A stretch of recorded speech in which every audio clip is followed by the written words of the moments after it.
What's up, everybody? It's your boy Kenny Okoye, and we're back with another video. Today's video, we're going to be talking about narratives that make zero sense in the UFC. These are some narratives I've been seeing on Twitter or on any app I'm on that are talking about a UFC fighter, and it just makes no sense. Like, I listen to it, I'm like, what are these guys saying?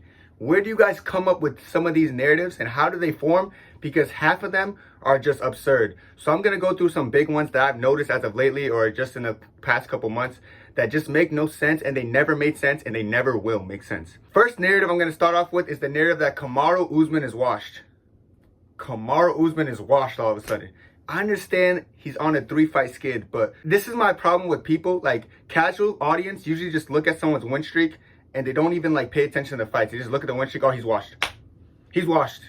Brother, Kamaru Usman is not washed. He's older in age. Do I think he's still prime Usman? I don't think he's at his tip-top shape. I don't think he's like prime. I don't think he's like legendary Usman, who's unbeatable, obviously. I don't think he's the same pound for pound number one, but he's not washed, and he can still be champion. He can still beat these top guys. He can still even beat Leon Edwards. Bro, let me give context to his very first loss that started this skid. In case you guys forgot, the first loss that started this was when he was destroying Leon Edwards. Destroying him, mauling him, taking him to deep waters, breaking him, making him work, making him cry, making his coaches say, "Don't let him bully you, son.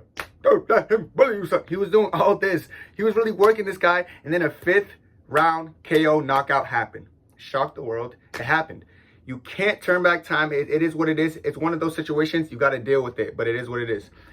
That's what started off. So don't make it seem like all 3 of these fights were just washed. That's not true.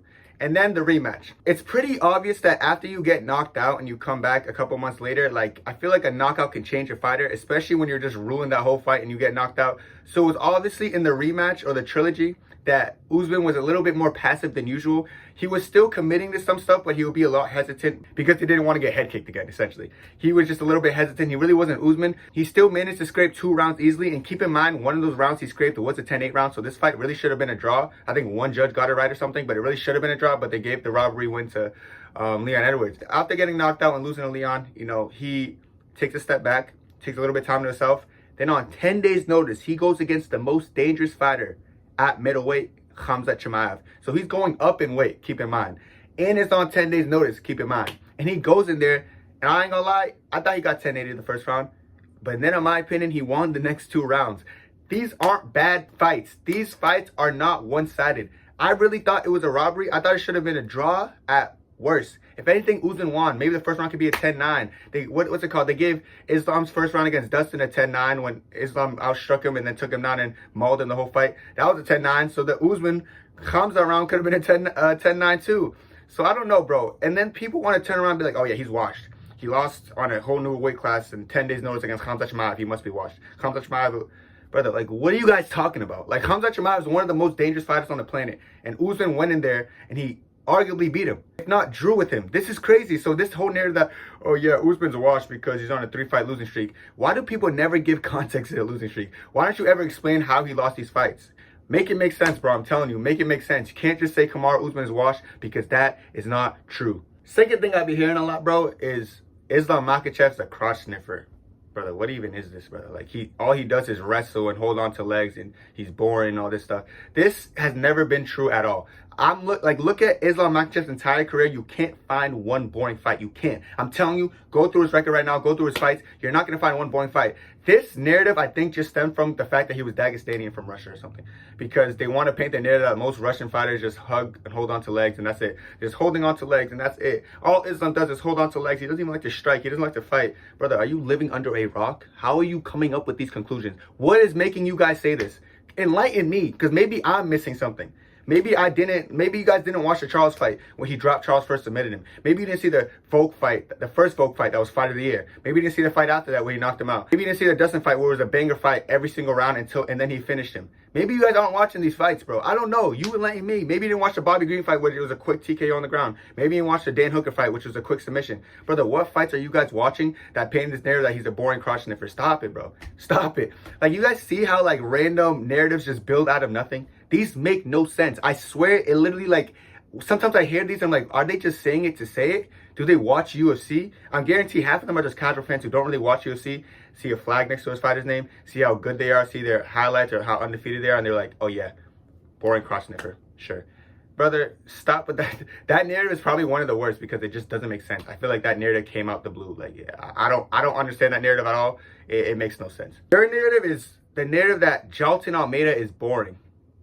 Like, I'm literally convinced everyone who comes up with this narrative watched one Almeida fight and it was a Derrick Lewis fight. This is the only other solution. Like, this is the only logical reasoning why people would say this. They watched one fight, they never watched this fight again. They didn't see the fights before that, how he had 4 submissions leading up to that. Almost every single one of his fights are finishes. They must not see those parts.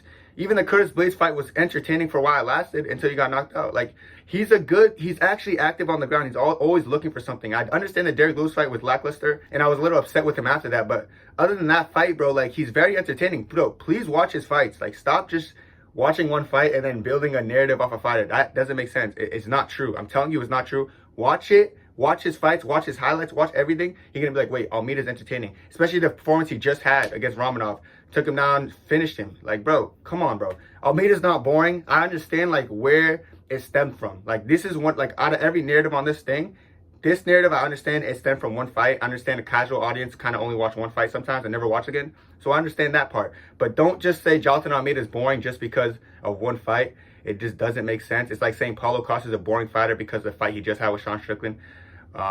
Which was Paulo Costa's literal only boring fight. So yeah, it just doesn't make sense, chat. Like, this narrative that Jailton Almeida is boring. Like, I see what you're trying to say just because he has a wrestling heavy style, but wrestling heavy styles don't always quantify as boring fights. Like, you guys gotta, like, differentiate that. Like, wrestling does not equal boring. We are MMA fans, chat. First, mixed martial arts. If you guys like stand-up, watch boxing, but I'm telling you, you're gonna see a whole lot more boring fights in boxing. Last but not least, the last narrative I just want to talk about is Sean Strickland deserves a title shot.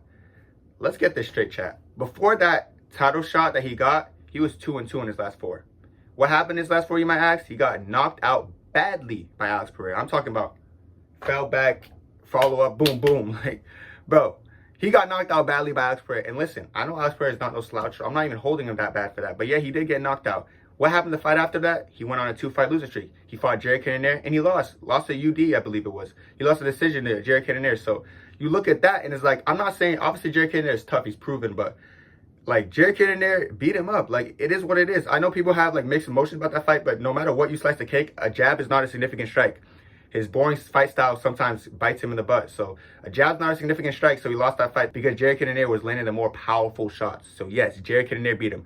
Who did he beat after that? And Mavov. So he's riding a 2-fight losing streak. He beats Mavov at the time. Decent win at the time. And Mavov's not really getting the flowers he's getting now. But at the time, decent win. After that, he beats an unranked fighter, Abus. I'm happy. He beat Abus Magomedov. Like, you know what I'm saying?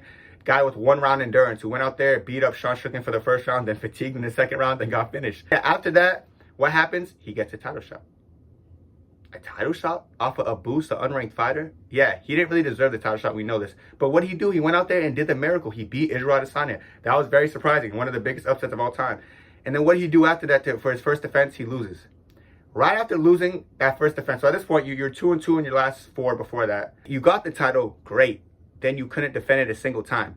And now you're over here demanding a rematch. Oh, I want a rematch, America. I want a Brother, that's not how it works. Like, and then people are mad at Izzy. The same guy who cleared the entire division with a 2-time middleweight champion, 8 title wins, 5 title defenses, and they're like, he doesn't deserve it because he lost to Strickland. Brother, before he lost to Strickland, what happened? Did he beat, he knocked out Alex Pereira. Okay, my bad. But he doesn't deserve it. The guy who lapped the division, started rematching people, doesn't deserve that rematch, who cleared the entire middleweights out, who's the star of the company, arguably at the time, didn't deserve this. It doesn't make sense. Like, you guys don't have to like Izzy to understand that Strickland doesn't deserve this title shot. Like, look, I'm just explaining to you, like, Strickland's last couple fights before that, and the fact that he had 0 title defenses compared to someone with 5, 8 title wins, and lapped the entire division. Come on, bro. That's why Izzy's gonna fight DDP. Plus, Izzy and DDP actually have beef. They have, like, they don't like each other. There's a story behind that. Like, bro, there's so much more money in that fight, and it makes a lot more sense. I understand these Strickland fans are like, but Strickland beat Izzy. Ignore every other fight. He beat Izzy and then didn't defend his title a single time. Of course he deserves a rematch. That's not how life works. You got to climb that ladder. How does Jerry Cannonier feel? The guy who just beat Sean Strickland. And now he's seeing Sean Strickland get a title shot against Izzy. And then seeing Sean Strickland might be getting another title shot. That's crazy. I feel bad for Jerry Cannonier. And what's Cannonier doing? Fighting Sean Strickland's leftovers, the Mavov. It's like, it's a horrible situation. So I honestly think, bro, the narrative that Sean Strickland deserves a title shot, throw it in the trash, bro. It's not true. Like, I hope after hearing what I just said and you listen to logic, listen. When you listen to me speak, don't listen with like emotion, how you feel about me or how you feel about, but I like Sean. Just listen with logic, bro. Logically, Sean Strickland does not deserve that title shot. Do you all want him to get it? You probably want him to get it, but logically, he doesn't deserve it, and it just makes no sense. So, yeah, bro, all of these narratives I went through in this video, in my opinion, I just don't really know how most of them stem from. I feel like people just ride whatever popular, and then they go with it. But, yeah, that doesn't make sense to me. So, that's going to be it for me, though. Let me know what y'all think about it. Maybe y'all think all these narratives are true, but I just don't. I hope after listening to my explanations, you kind of have an understanding of why most of them aren't true. But that's it for me, bro. Love y'all, man, and God bless y'all. Y'all been helping me grow. God bless y'all. Love y'all. 2, 3.